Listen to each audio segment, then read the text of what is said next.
हाय दोस्तों, author Rajesh talks में आपका स्वागत है। जैसा कि मैंने पहले बताया था कि मेरा नया उपन्यास लव का नो फुल स्टॉप प्रकाशित हो चुका है। यह एक अनोखी प्रेम कहानी है जिसे मैंने कोरोना काल में लिखा था। कोरोना काल जिसमें सभी घर में बैठने के लिए मजबूर हो चुके थे। मैं भी बोर हो रहा था। एक दिन मेरे मन में ख्याल आया कि कुछ करते हैं। बचपन में मैं पेंटिंग वेंटिंग किया करता था, ड्राइंग वगैरह किया करता था। नीचे जा नहीं सकते थे, खेल नहीं सकते थे, अखबार आता नहीं था, खाली मोबाइल था। तो एक दिन मेरे मन में ख्याल आया कि चलो कुछ बनाते हैं। तो मैंने मेरी बेटी से पेंसिल लिया, रबर लिया और उसके पास एक ड्राइंग बुक थी। तो बोला चलो बनाता हूँ। तो पहले मैंने जो स्केच बनाया वो शाहरुख खान का था। ऐसे ही कि कहीं देखा था, उसको देख के कॉपी करके मैंने बना लिया। दूसरा जो मैंने स्केच बनाया वो मोदी जी का था। मतलब मेरे घर में सबको पसंद आया और भी लोगों को पसंद आया। फिर एक दिन मेरे मन में ख्याल आया कि चलो कार्टून बनाता हूँ ऐसे ही। तो मैंने कार्टून बनाया। मुझे खुद भी, मैंने ज़िंदगी में कभी कार्टून नहीं बनाया था। हाँ, पेंटिंग वेंटिंग की थी, स्केच किया था, बट ज़िंदगी में कार्टून मैंने कोरोना से पहले कभी ज़िंदगी में बनाया नहीं था। ये मेरा पहला प्रयोग था। मुझे मालूम ही नहीं था कि कार्टून बनाते कैसे, बट मैं बनाता गया, सीखता गया। एक अच्छा ब्रेक बनाया, मेरी बेटी को पसंद आया, फिर मेरा उत्साह बढ़ा और मैंने बढ़ाया।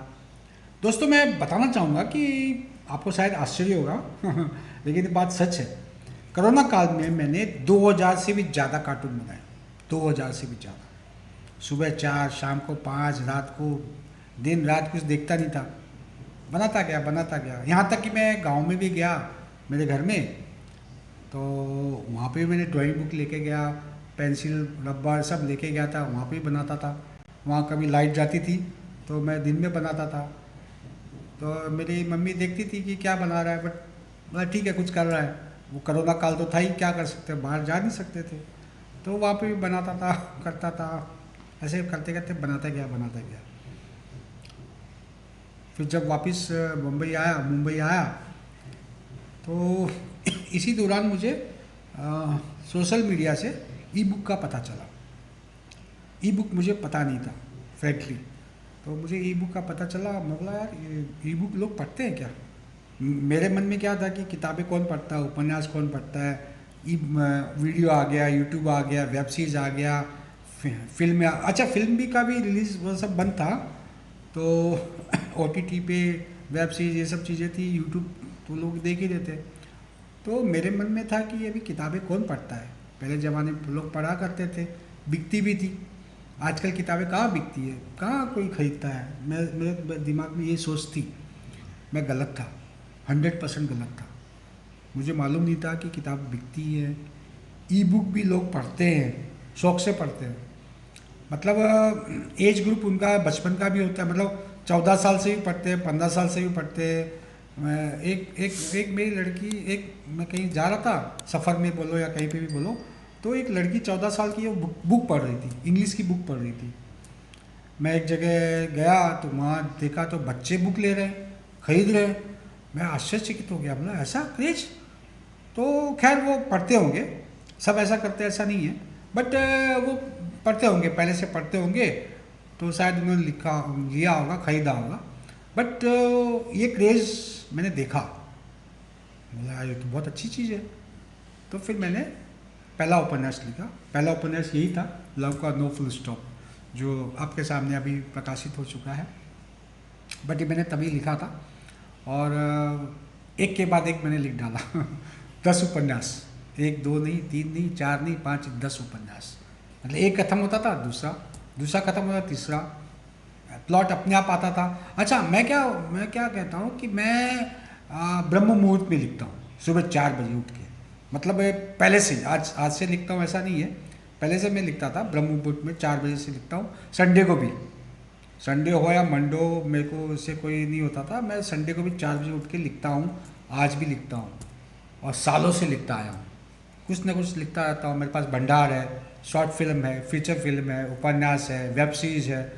और मैं हर किसी को नहीं देना चाहता हूँ, मेरी चॉइस है। मतलब मैं अपनी कहानियों को या अपने आर्टिकल को या मेरे लिखे हुए लेख जो है मैं उसको अपनी बेटी की तरह पालता हूँ। मतलब बेटी कैसे किसी को देता है तो वो देखता है कि पैसे वाला है, मतलब मेरे बेटी को खुश रखेगा कि नहीं रखेगा, अच्छी तरह से रखेगा कि नहीं रखेगा, कैसे वो पूछताछ करता है, देखता है। हर किसी को अपनी बेटी नहीं देता ना। किताबें, कहानियाँ, फिल्म, फीचर फिल्म मेरे लिए भी यही है। मैं पहले पैसा वैसा नहीं देखता हूँ, पहले सोचता हूँ कि सामने वाला मेरी कहानी ले रहा है तो उसका क्या करेगा, कैसे करेगा, किस तरह से उसको पेश करेगा, क्या मेरी कहानी के साथ मेरा उसका नुकसान होगा, मतलब गलत तरीके से पेश करेगा। अगर मुझे ये होता है कि भाई हाँ अच्छी तरह से पेश करेगा, भले मुझे कम पैसे मिलेंगे, मैं पैसे के पीछे कभी भागता नहीं, पैसे मिलेंगे लेकिन अच्छा आदमी होगा, अच्छी तरह से उसका देखभाल करेगा, अच्छी तरह से उसको सब पब्लिक के सामने लाएगा, तो मैं खुशी खुशी उसके साथ काम करना चाहूँगा। लेकिन अगर वो कैसे भी करेगा तो मैं बोल देता हूँ भाई राम राम, मैं नहीं दूंगा कहानी। इसलिए मैं बहुत सेलेक्टेड काम करता हूँ, सेलेक्टेड लोग के साथ ही उठता बैठता हूँ, या जाता मैं तो जाता ही नहीं किधर। खैर, तो मैं ये ऐसा करता गया। हाँ, वो बोले कि सामने से बोले कि मेरे पास राजेश जी पैसे नहीं है लेकिन मैं काम अच्छा करूँगा, तो मैं सामने से इसकी हेल्प करूँगा, मैं उसको फाइनेंस से भी दिलाऊँगा, मैं उसको सामने से हेल्प करूँगा, फाइनेंस से भी दिलाऊँगा। लेकिन वो बोले कि मैं अच्छा काम करूँगा राजेश जी, मेरे पास पैसे नहीं है देने के लिए, मैं उसके साथ काम करूँगा। ऐसा नहीं कि मैं पैसे के लिए काम करूँगा, नहीं नहीं। तो मैं लिखता गया, स्टोरी लिखता गया, ये कहता उपन्यास लिखते गए। एक दिन मुझे ई बुक के बारे में पता चला, लेकिन ई बुक से कैसे पैसे कमाए जाते हैं, कैसे क्या होता है मुझे मालूम नहीं था। अमेजॉन ये सब चीज़ें थी, मुझे मालूम ही नहीं था, जीरो नॉलेज था। तो मैं लिखता गया, फिर ऐसे देखते गिरते पढ़ते मैंने लिखा, चीज़ें हुई, और भगवान की दया से, माता जी के आशीर्वाद से लोग पढ़ते गए, पाठक होते गए, प्रोत्साहन मिलता गया। हाँ, अभी बहुत जल्दी मैं आपको खुशखबरी देने वाला हूँ वो है कि मेरे 1 मिलियन बार मेरी उपन्यास पढ़ा जा चुका है एक प्लेटफॉर्म पर। अभी हुआ नहीं है, हालांकि थोड़ा बाकी है अभी, वो जब आएगा तो मैं आपके सामने बताऊंगा। तो इतना रिस्पांस देके मेरे को तो मालूम ही नहीं था क्या है, और ठीक है, भगवान की कृपा है, आता रहता है, होता रहता है। वैसा सब मैं करते गया। फिर मन में आया कि चलो यार उपन्यास मार्केट भी आना चाहिए, ये होना चाहिए, प्रकाशित भी करना चाहिए। तो मेरे पास कुछ साधन नहीं था, मेरे पास कुछ लोग नहीं था, मुझे मालूम नहीं था। फिर देखते देखते चीज़ें हुई, लोग मुझसे संपर्क करने लगे। हाँ, मैं आपको एक चीज़ जोड़ना चाहूँगा। एक बहुत बड़ा प्लेटफॉर्म है, बहुत बड़ा, मतलब उसके करोड़ों फॉलोवर्स हैं, बहुत बड़ा प्लेटफॉर्म, बड़ा नाम है उसका, बहुत बड़ा नाम है, नामचीन आदमी है वो। तो वो भी मेरे कार्टून देखा करता था मैं उसको भी भेजा करता था। तो एक दिन मुझे दोपहर का टाइम था, 2 से 2:30 बजे का टाइम था, मैं सो रहा था, उसका फ़ोन आया, मैं सुना तो मैं बोला कि राजेश जी आप अच्छा कार्टून बना। मैंने एक कार्टून बनाया था, मैं कार्टून का जिक्र करता हूँ, मुझे याद है, कभी कार्टून पे कभी बनाऊंगा तभी आपको सुनाऊंगा। उस टाइम पे जीडीपी गिर गई थी। तो मैंने एक कार्टून बनाया, एक लड़की का ऐसा बनाया और लड़की ऐसे गिर रही है नीचे, और मैंने उस पर लिखा जीडीपी गिरती हुई जीडीपी। तो कार्टून उसे बहुत पसंद आया कि यार अच्छा बनाया राजेश जी, आपने कार्टून अच्छा बनाया, तो एक काम करते हैं ना, अपन मिलके साथ पे काम करते हैं, 50-50 में काम करते हैं, आप कार्टून बनाओ, नेट प्लेटफॉर्म पे डालो। उसका बहुत बड़ा प्लेटफॉर्म था, मतलब 33 करोड़ से ज़्यादा उसके फॉलोअर्स ये सब थे, बहुत बड़ा प्लेटफॉर्म था। तो उसने मुझे ऑफ़र दिया कि 50-50 में अपन काम करते हैं और आप बनाते जाइए और अपन करते हैं। तो मैं बोला कि ठीक है सर, अभी कोरोना है, अभी तो जा नहीं सकता है, देखते हैं बाद में ख़त्म हो जाएगा तब मिलते हैं। तो बात आई गई हो गई, फिर मैंने भी ये देखा नहीं, मतलब चलता रहा, पहला कोरोना आया, फिर सेकंड आया, फिर ऐसा सब चलता रहा, वो सब चीज़ें होती रही, और फिर फिल्में बनती, शूटिंग बनती, थिएटर्स बनते, तो सबका काम काज बंद था, तो उनका भी ऑफिस बंद था। तो कभी बीच में थोड़ा बहुत फर्स्ट फेज के बारे में कुछ खुला तो आना जाना हुआ, फिर वापस दूसरा चालू हो गया, तो इस तरह करके नहीं हुआ। मेरा एक दोस्त था, उसने मुझे बताया कि राजेश जी ये एक अखबार में आप डाल दो और आपके नाम से छपेगा और रोज़ आप कार्टून डालो। तो मैंने इंटरेस्ट लिया, बोला ठीक है, अच्छी बात है। तो पैसे वैसे के मामले में उन्होंने बोला कि राजेश जी पैसे वैसे तो नहीं मिलेंगे, डालिए अकाउंट डालिए। तो फिर मैं बोला कि ठीक है नहीं मिलेंगे कोई बात नहीं, मैं कार्टून तो छापिए आप, मुझे कोई तकलीफ नहीं है, पैसा नहीं देंगे कोई बात नहीं, आप रोज मेरा कार्टून छापिए। लेकिन उस वक्त तकलीफ क्या थी, उस वक्त वो कंप्यूटर वाला जो स्केच वगैरह चाहिए था वो मुझे आता नहीं था, अभी भी नहीं आता है मुझे। मुझे पेंसिल पेन रबर ये सब चीज़ें आती है, बट अखबार में छापने के लिए आपको कंप्यूटर में बना के वो, ताकि वो अच्छी तरह से लगे, वो मुझे नहीं आता था। बट मैं तैयार था सीखने के लिए कि गिरते पड़ते मेरे घर में कंप्यूटर था, अभी भी है, तो मतलब चलो ठीक है मैं सीख जाऊंगा कोई बात नहीं है। तो मैं तैयार हो गया था कि कंप्यूटर पे भी बनाता हूँ। फिर धीरे धीरे लॉकडाउन खुला, पहला खुला, फिर थोड़ा ये हुआ, फिर चीज़ें की, फिर उपन्यास में ज़्यादा मैं बिज़ी हो गया, फिर कार्टून के लिए मेरे पास वक्त नहीं मिला। ऑनलाइन प्लेटफॉर्म पे मेरे उपन्यास आने लगे, लोगों के ऐसे ऐसे कमेंट्स आने लगे कि ऐसा ऐसा ये चीज़ें, तो मेरा और भी उत्साह बढ़ा, मैंने उपन्यास लिखे कि ये सब चीज़ें होती गई। मैं आपको बताना चाहूँगा कि मैंने 2000 से भी ज़्यादा कार्टून मैंने बनाए, 2000 से भी ज़्यादा, आपको आश्चर्य होगा सुन के, बट मैंने बनाए थे। बट मोनेटाइज मतलब पैसा वैसा कुछ लेन देन हुआ नहीं उसमें, बनाए। और मैं फेसबुक पर इस पे पोस्ट वोस्ट करता था, लोग लाइक, मतलब एक पोस्ट तो मेरा ऐसा हुआ कि 1 घंटे में 3000 लोगों ने लाइक कर दिया 1 घंटे के अंदर। तो हुआ, चलो ठीक है कोई बात नहीं, तो होता गया, मैं लिखता गया। मेरे पास अभी भी मतलब भंडार है, short film, feature film, web series, उपन्यास, लघु कहानी, कविता, लेख, हास्य व्यंग, ऐसा भंडार है मेरे पास, जो एक एक करके आपके सामने आएगा धीरे धीरे। मुझे कोई जल्दी नहीं है, धीरे धीरे आएगा। जैसे ये मेरा उपन्यास आया, वैसे वो भी सब धीरे धीरे आएगा। तो मेरे पास काफ़ी मटेरियल है, अच्छा खासा मेरे पास मटेरियल है, मतलब 5-10 साल तक मेरा आता रहेगा तो भी ख़त्म नहीं होगा, इतना मटेरियल है मेरे पास। तो दोस्तों बचपन का एक मैं किस्सा सुनाता हूँ। मैं बोरीवली में स्कूल में पढ़ा करता था।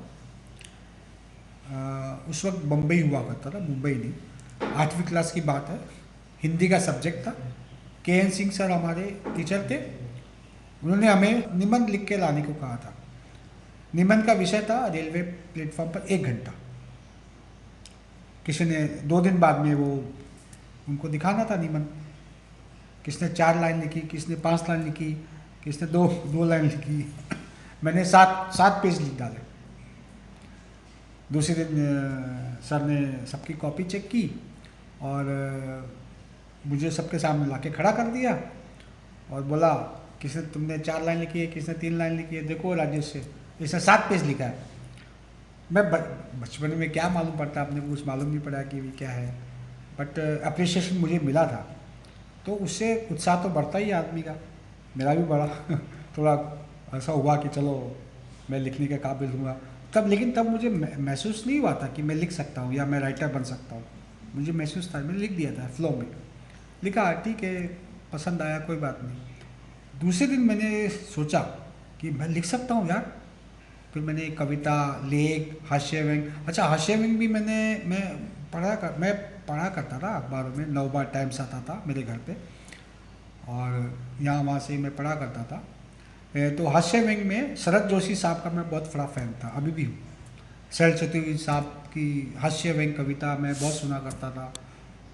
कभी हमारे बाद में इधर उधर मालूम पड़ता था, यूट्यूब वगैरह तो था नहीं कहीं, लेकिन शरद जोशी साहब मुझे अच्छी तरह से याद है। जब मैं कॉलेज में आया था तो कॉलेज में मतलब वो यहाँ बैठे थे, यहाँ खड़े होके अपना पाठ कर रहे थे और मैं पहली पंक्ति में यहाँ बैठा था। लाइब्रेरी में हमको बैठाया गया था, बड़ा सा हॉल था और शरद जोशी साहब अपनी रचना पढ़ रहे थे हास्य व्यंग, और मैं सब सामने बैठा हुआ था, उनको सुन रहा था। मेरे फेवरेट थे वो, अभी भी है, बहुत बड़े राइटर थे। तो मैंने साक्षात उनका ये रचना पाठ मैंने सुना, मुझे बहुत अच्छा लगता था। और बाद में प्रतिदिन एक नवबार टाइम्स में प्रतिदिन एक कॉलम आता था, इतना छोटा सा कॉलम होता था, उसमें प्रतिदिन वो लिखते थे शरद जोशी के नाम से, अच्छे खासे पैसे मिलते थे, गोरेगांव में रहते थे वो। तो उनका एक लेख मुझे बहुत पसंद आया। अभी उनकी तो हर रचना पसंद है मुझे, मतलब ग्रेट, वो तो ग्रेट। तो वो एक आया कि भाई अच्छा तो आप राइटर हो, दो आदमी का कन्वर्सेशन कर रहे थे वो रचना के अंदर। तो अच्छा आप राइटर हो, अच्छा तो घर कैसे चलता है आपका? तो उसने वो बोला कि मैं राइटर हूँ, मैं लिखता हूँ, प्रतिदिन मैं लिखता हूँ, मेरा कॉलम आता है। अच्छा अच्छा अच्छा, तो घर में सब्जी वब्जी कैसी आती है? बोला मैं साहब मैं लिखता हूँ और कुछ पैसे वैसे मिल जाते हैं, लिखता हूँ। और अच्छा अच्छा प्रतिदिन लिखते हो, ओके ओके ठीक है, तो घर का खर्चा कैसे निकलता है? बोला साहब मैं राइटर हूँ। अच्छा आप राइटर हो, अच्छा अच्छा, तो घर में जो बच्चों बच्ची के शौक है वो कैसे पूरा करते हैं? तो मैं साहब मैं राइटर हूँ, लिखता हूँ। तो ओवरऑल उसका ये था कि मतलब राइटर मतलब उसको कुछ पैसे वैसे मिलते नहीं, तो उनको उनको लगता कि राइटर को कुछ पैसे वैसे नहीं मिलते। और वाकई में वो ज़माना वैसा ही था कि राइटर को नहीं मिलते थे, मुझे भी पैसे नहीं मिलते थे भाई। मेरा एक अखबार, मतलब मुझे याद है कि मेरा इतना लंबा चौड़ा पूरा पेज मेरा एक नाटक छपा था, हास्य व्यंग नाटक, बहुत बड़ा अखबार था, मतलब बहुत बड़ा, नवभारत टाइम्स का कंपटीटर था। तो पूरा पेज छपा मेरा हास्य व्यंग, मैं तो फूल के सीना मेरा कुप्पा हो गया कि इतना बड़ा मेरा छपा, पूरा पेज में मेरा छपा, मैं तो बहुत खुश हो गया। और किसी ने मेरे को चढ़ा दिया, दोस्तों ने, यार दोस्तों, अरे यार छपा हो ठीक है, पैसा वैसा मिला कि नहीं मिला? बोला पैसा तो नहीं मिला भाई। तो बोला अरे जा, पैसा मिलना चाहिए, फिर क्या फ़ायदा, जब पैसा नहीं मिलता तो फ़ायदा क्या? अच्छा ये चीज़ मैं आपको बता देता हूँ, यंग लोगों के लिए मैं बताता हूँ ये चीज़ें, ये फ़ायदा नुकसान हम छोड़ दो, ये आपका काम नहीं है, वो सब उसका काम है। कितना फ़ायदा होगा, कितना मिलेगा, कितना मेरे को मिलना चाहिए, हाँ, ये फ़ायदा ये सब सोचो ही मत ना, आप पहले करके दिखाओ, अच्छा काम करो ना, आपको क्या फ़ायदा होगा आप कभी ज़िंदगी में सोच भी नहीं सकते।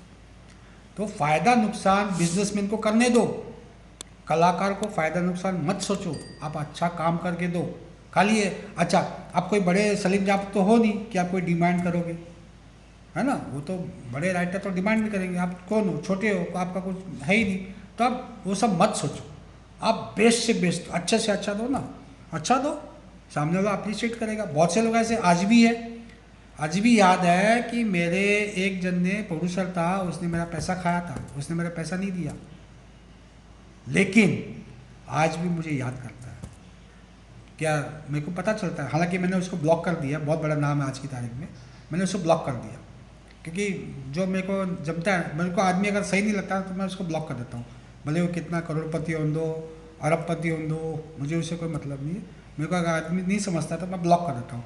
कोई लोग मेरे को यार दोस्त बोलता है बेवकूफ़ साला, कॉन्टैक्ट रखना चाहिए, कभी भी काम आता है। बोला क्या काम आएगा, क्या काम आने वाला है, कुछ काम आने वाला है या नहीं है? अच्छे लोग और बुरे लोग, मेरी ज़िंदगी में दो ही डिक्शनरी है, या तो अच्छा होगा या तो बुरा होगा। वो सब गेम वेम और ये जो बोलते हैं वो मेरी डिक्शनरी में नहीं है। तो मैं सीधा साधा आदमी, मुझे नहीं जमती, मुझे अच्छा लगता है मैं रखता हूँ, जो मुझे लगता है कि यार ऐसा ऐसा है तो मैं उसे सीधा ब्लॉक कर देता हूँ। मतलब समझ लो ना कि आज की तारीख में भी मैं कम से कम 10 से 12 लोग को ब्लॉक करता हूँ। मेरे पास काफ़ी फ़ोन आते हैं कि भाई ये चाहिए वो चाहिए, चाहिए तो सबको चाहिए भाई, सबको चाहिए, लेकिन बनाने वाला कौन है, कैसे बनाएगा? पैसे वैसे मैं बाद में बात करता हूँ, पहले मैं कौन बना रहा है, कैसे बना रहा है, किस तरह से पेश करेगा, प्रेजेंटेशन कैसा होगा। अगर अच्छा आदमी होगा, पैसे नहीं होंगे तो मैं उसकी खुद मदद करूँगा, मैं उसको फाइनेंस के लिए खुद लोगों से मिलवाऊँगा और मैं उसकी मदद करूँगा और मैं राजी खुशी उसके साथ काम करना चाहूँगा। लेकिन वो गलत होगा, चीटिंग करना चाहेगा, मेरे साथ 3-5 करने की कोशिश करेगा, तो मैं उसे नमस्कार राम राम बोल के मैं उसके साथ ज़्यादा कांटेक्ट में नहीं रहता हूँ। फिर मैं बोला ठीक है भाई, तू तेरे घर पे, मैं मेरे घर पे, तो मैं ऐसा ज़्यादा हायर नहीं करता हूँ, सेलेक्टेड काम करता हूँ। मैंने अब तक जितना भी काम किया है, CID बोलो, कॉमेडी सर्कस बोलो, मतलब मैंने ऐसा ऐसा हुआ है कि भाई मुझे गर्व होता है कि मैंने ये सब काम किया है। कुछ भी काम नहीं किया मैंने, जो काम मैंने, जितना काम तो नहीं किया उससे ज़्यादा तो मैंने काम ठुकराया है। लोग उसे बेवकूफ़ भी बोल सकते हैं, बोलने वाले बोल सकते हैं कि भाई बेवकूफ़ है साला, पैसा आ रहा है तो लेने का ना, करने का ना, लेकिन कुछ भी कर लेने का, कुछ भी आने का, कॉपी पेस्ट करने का, ये सब मेरे डिक्शनरी में है ही नहीं। मेरी डिक्शनरी में नहीं है। मेरी डिक्शनरी में ओरिजिनल कंटेंट, वाव कंटेंट, चीज़ में दम होना चाहिए। जिसे आज कितने कितने सीरियल, कितने फिल्में जिसको याद होता है, कितना भी भले ही पैसा कमा दो, किसको याद होता है? किसी को याद नहीं है। याद किसको होता है? हाँ, ये एक चीज़ थी। टीवी सीरियल भी आता है तो याद रहता है, हाँ ये चीज़ थी, हाँ यार उसने किया था। मैंने नागिन में भी काम किया, और भी बहुत से, मतलब बहुत से, अभी क्या नाम गिनाऊँ कितना मैंने काम किया। तो खैर वो जाने दीजिए। मैं ये बताना चाहूँगा कि काम ऐसा करो कि काम आपका दिखे, 4 लोग के पास आपके पास काम जाए, है। उसका तरीका कैसा भी हो, क्या हो, तो कभी कभी क्या होता है, कहानी अच्छी होती है, प्रेजेंटेशन अच्छा नहीं होता है, लोग अच्छे नहीं मिलते, तो आपकी कहानी दब जाती है, मर जाती है। तो उसमें आप बोलते हैं अरे तेरी कहानी नहीं चली। ठीक है भाई, कहानी तो कहानी के साथ साथ में प्रेजेंटेशन भी अच्छा होना चाहिए, डायरेक्शन भी अच्छा होना चाहिए, साउंड भी अच्छा होना चाहिए, एडिटिंग भी अच्छी होनी चाहिए, पोस्ट भी होना चाहिए, अच्छा होना चाहिए, सब कुछ अच्छा होना चाहिए। सिर्फ एक चीज़ अच्छा हुआ तो नहीं होगा, ये सब टीम वर्क है का। एक्टिंग भी अच्छी होनी चाहिए। चलो कहानी तो वाव हो गई, है ना। मैं कहानी किसी को भी नहीं सुनाता, किसी को पहली मीटिंग में कहानी सुनाता ही नहीं हूँ, भले वो कितना भी होने दो। मैं देखता हूँ कि क्या है, कैसे है, क्या है। हर किसी को कभी भी कहीं पे भी कहानी नहीं सुनाता हूँ, मेरा एक चॉइस है। मैं सब समझूंगा क्या है, उसके बाद मुझे अच्छा लगेगा तो मैं उसको सुनाऊंगा। वो काम होता है नहीं होता है वो सब ऊपर वाला काम है, लेकिन मैं कभी भी बोल दिया, कभी भी सुना दिया, वो सब मेरा काम नहीं है। तो मैं उसको बोल दिया, देख भाई आज के दिन, मैंने पहले ही बोल दिया था कि भाई, वो बोला था कि आज राजेश जी आज कहानी सुनाइए और आज के आज आपको टोकन अमाउंट दे दूंगा मैं, ऐसा उसने दोस्त ने मेरे को बोल के लेके आया था। मुझे भी पैसे की जरूरत थी, बोला ठीक है भाई, देगा टोकन अमाउंट 1.5 लाख बोला है, टोकन अमाउंट देगा। बोला पेमेंट, बोला पेमेंट सर आप स्किप जमा करो, तुरंत आपको पेमेंट मिल जाएगा। बोला ठीक है भाई, उसके बोलने में मैं चला गया। वहाँ पे वो आया नहीं, और मेरा दिमाग आउट हो गया कि यार ये तो बोल के आया ऐसा वैसा। और फिल्मी लोग होते हैं ना, जैसे होते हैं फिल्मी लोग, तो मुझे ऐसा लगा। और मेरे को फिल्मी लोगों से बहुत नफरत है। मैं हालांकि मैं खुद बॉलीवुड में काम करता हूँ, लेकिन मैं फिल्मी नहीं हूँ। मतलब जो है मैं बोल देता हूँ, अच्छा बुरा जो भी। मैं ऐसा फिल्मी कल आना परसों आना देखता हूँ करता हूँ, वो सब मेरी डिक्शनरी में है ही नहीं। खैर, तो मैं बैठा उसका इंतज़ार कर रहा था। 10-15 मिनट के बाद भी वो आया। बाद में आया तो बोला सर पार्किंग के लिए जगह नहीं मिल रही है। तो उसने नीचे पार्किंग किया, उसमें 15 मिनट लगाए। फिर वो मेरे को दोस्त बोला कि जो पैसा लगा रहा ना वो हीरो है, वो भी साथ में आ रहा है। प्रोड्यूसर तो था ही, और जो पैसा लगा रहा है वो हीरो भी है। वो किधर यूपी का एमपी का कहीं था, मुझे नाम याद नहीं है। तो वो भी पैसा जो लगा रहा है वो 1.5 करोड़ रुपया वही लगा रहा है, पूरा पैसा। तो मतलब पैसा वो लगाएगा। बोला अच्छी अच्छी बात है, चलो कोई बात नहीं। तो आया, तो लॉन्ग शॉट में मैंने देखा, दूर से देखा, बोला तो सर वो आने वाला है। तो देखा, वो बोला मैं आ रहा हूँ। तो लॉन्ग शॉट मैंने देखा वो आ रहा है, हीरो भी आ रहा है, प्रोड्यूसर भी आ रहा है। मैंने हीरो की चाल देखी। मैं उसको बोला भाई मेरे को काम ही नहीं करना है। और राजेश जी पैसे पैसे वैसे छोड़ दो, ये लड़का के साथ मेरे को काम ही नहीं करना है। ये हीरो है, ये हीरो है क्या? तो मेरे को इसको स्टोरी देनी ही नहीं है, और मैं देने के लिए भी आया नहीं था। मैं वैसे भी स्टोरी सुनाने नहीं आया था, मैंने दोस्त को बोल दिया था। तो उसने क्या बोला था कि राजेश जी स्टोरी तो सुनाइए। बोला नहीं सुनाऊंगा, मैं स्टोरी अगली मीटिंग में सुनाऊंगा, पहले मेरे को देखना है कि क्या है क्या नहीं। तो वो आया, बैठा, और मुझे अच्छी तरह से याद है, मैं यहाँ बैठा था, मेरा दोस्त बगल में बैठा था, उससे सामने प्रोड्यूसर चेयर ली, और हीरो इधर बैठा आया। वो आया बैठा, मैं देखा कि यार इसका बैठने का ढंग ही नहीं है, ये क्या हीरो है, मतलब किधर से एक्टिंग सीखा उसने, उसको बैठने तक नहीं आता था।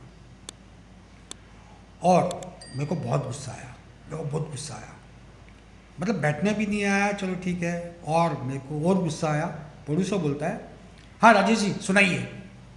अरे सुनाइए क्या, तेरे को बैठने का तरीका नहीं है, सुनाइए क्या सुनाइए।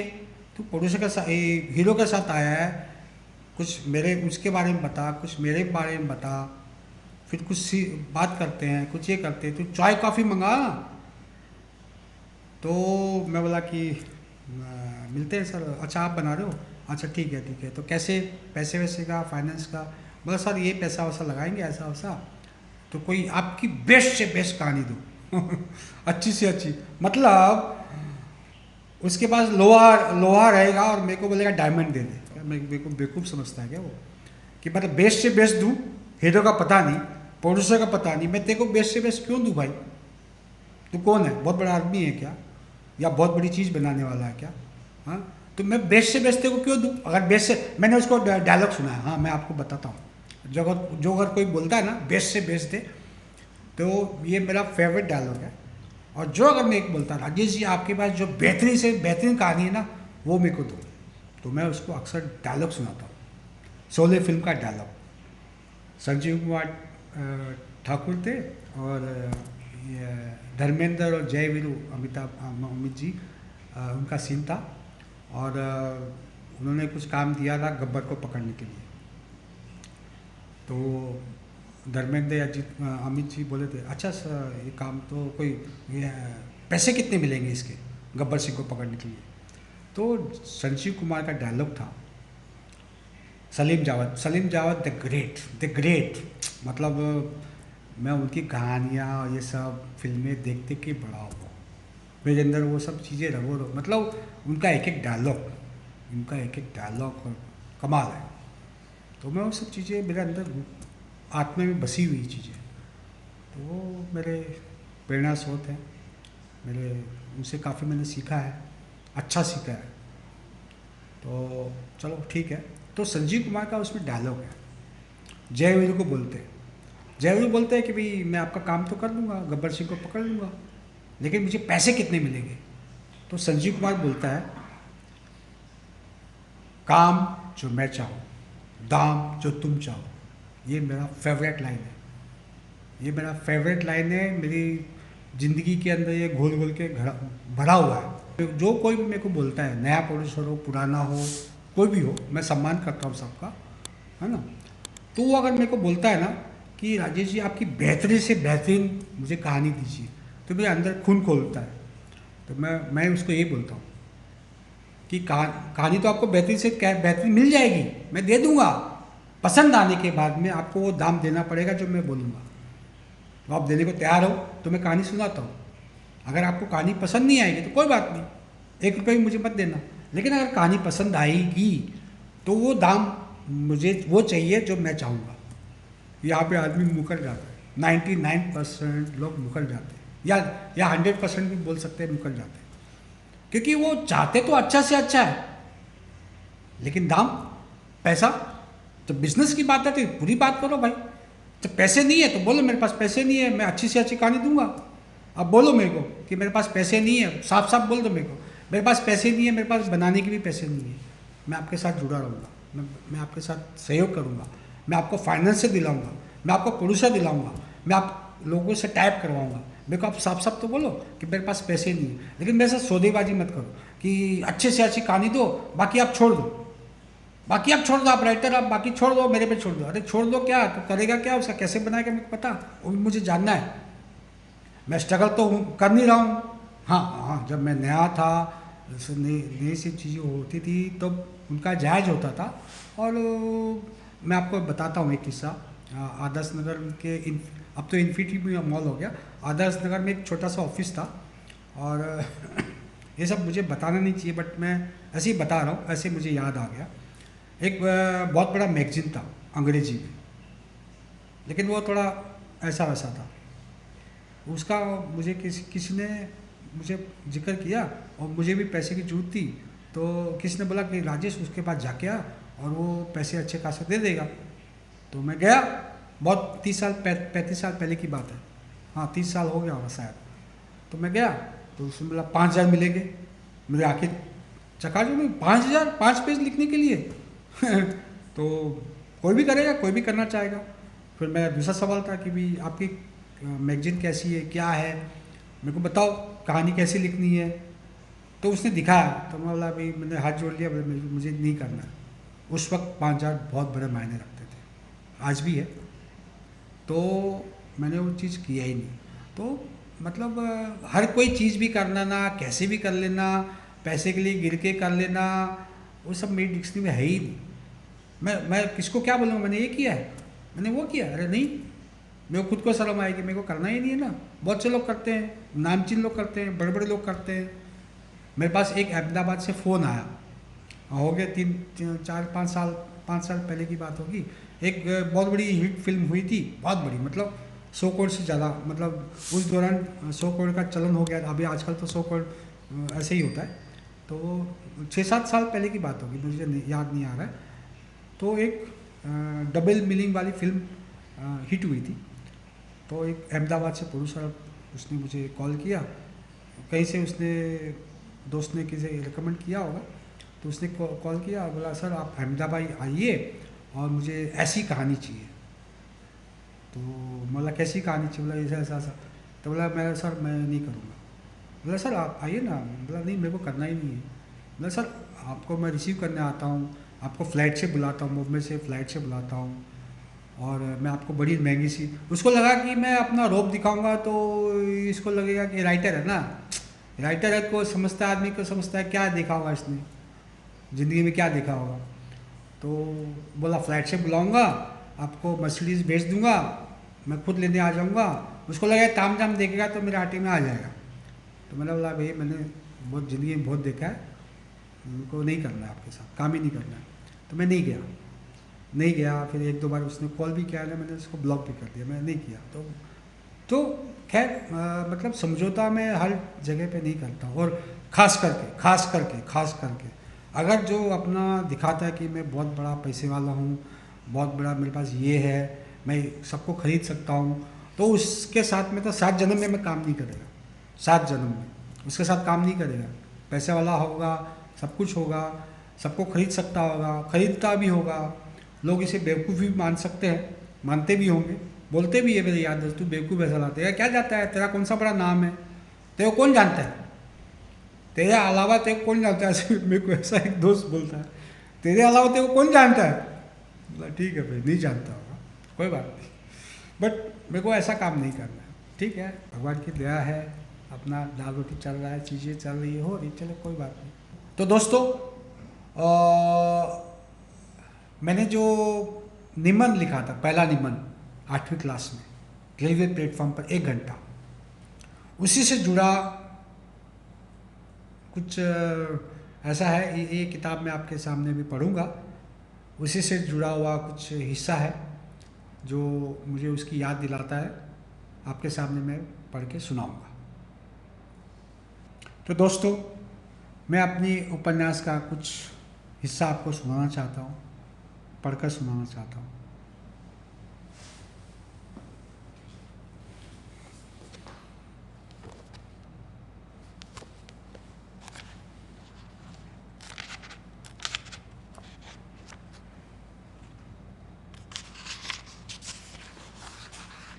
जो मैंने पहला निबंध लिखा था स्कूल में, बचपन में 8वीं क्लास में, रेलवे प्लेटफॉर्म पर 1 घंटा, ये सीन मुझे उसकी याद दिलाता है। तो ये शायद ये भी हो सकता है कि लिखते वक्त मुझे वो याद था, रेलवे प्लेटफॉर्म पे 1 घंटा। तो मैंने एक कोशिश की है, आपको पढ़ के सुनाता हूँ मैं। कार नई दिल्ली रेलवे स्टेशन के ठीक सामने रुकी।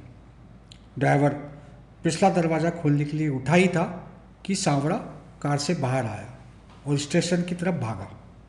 स्टेशन पे भीड़ थी, लोग आ जा रहे थे। सांवरा भीड़ को चीरते हुए भागा। अंधा है क्या? एक चिल्लाया, लेकिन सांवरा ने परवाह नहीं की, वह भागते रहा। आगे जाकर एक महिला से टकराया।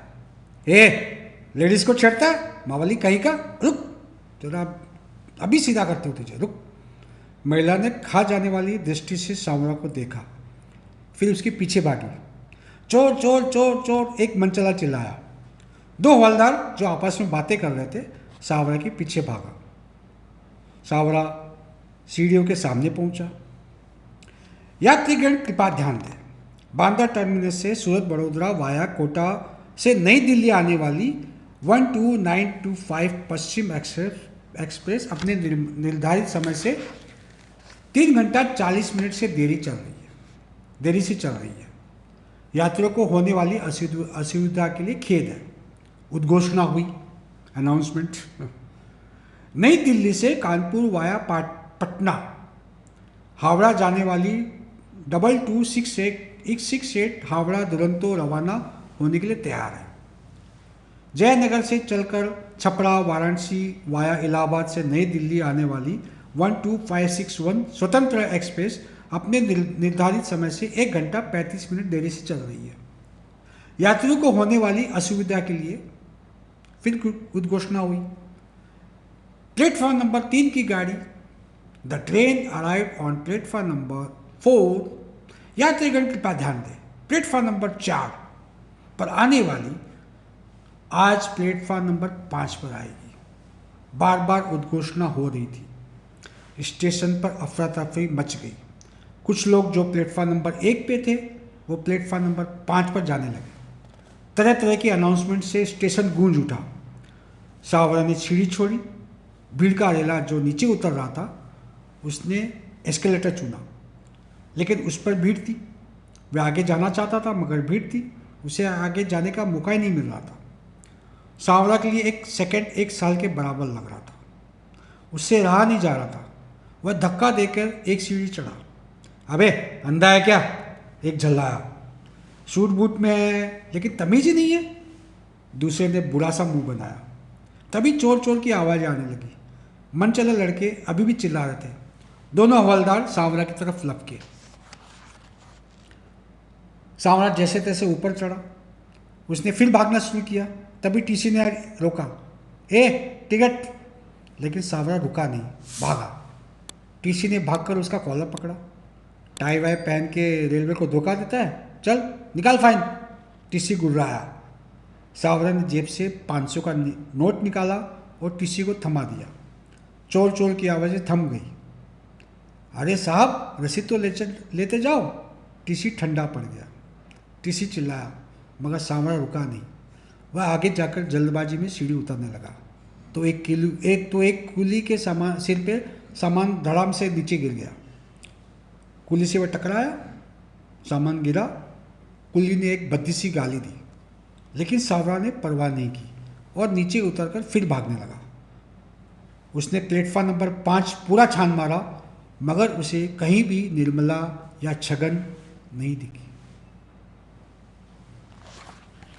तो दोस्तों ये था मेरे कहानी का एक हिस्सा जो मेरे बचपन से जुड़ा था, जिसमें मैंने निबंध लिखा था। मैंने ये पढ़ के आपको सुनाया। तो दोस्तों मेरा नया उपन्यास लव का नो फुल स्टॉप प्रकाशित हो चुका है। आप पढ़ें, अपने दोस्तों के साथ शेयर करें। ये सभी ऑनलाइन प्लेटफॉर्म पर उपलब्ध है। आज ही ऑर्डर करें, अपने दोस्तों के साथ शेयर करें।